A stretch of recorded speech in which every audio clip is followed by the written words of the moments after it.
In today's video, I'm going to teach you how to apply slow motion in Wave.video. Slow motion is a great way to highlight detail, add drama, or simply give your audience a moment to focus.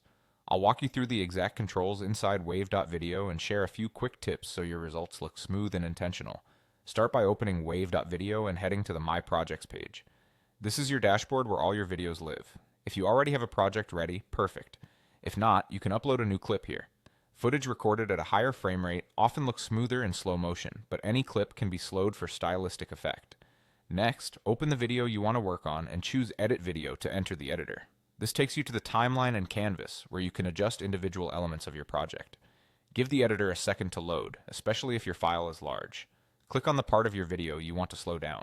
You should see that clip become active on the timeline or canvas. If your project has multiple scenes or layers, make sure you've selected the correct clip layer, not the background or text overlay. Targeting the right element here ensures the speed change applies exactly where you want it.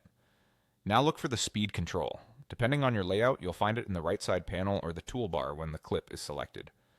Click speed to reveal the available options. Choose the slow motion setting you want, 0.75 for a subtle slowdown, 0.5 for a classic half-speed look, or 0.25 for a dramatic cinematic effect.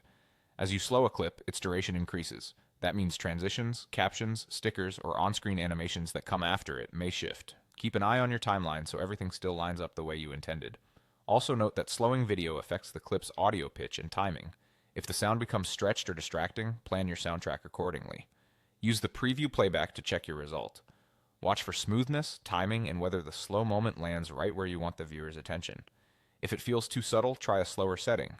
If it feels too heavy, bump it up to a slightly faster choice. Preview more than once and scrub the timeline to confirm that any text, cuts, or transitions still feel natural after the change. And that's all you need to apply slow motion in Wave.video. Open your project, select the clip, adjust speed, and preview until it looks just right. Slow motion is most powerful when it serves a purpose. Use it to emphasize motion, reveal detail, or elevate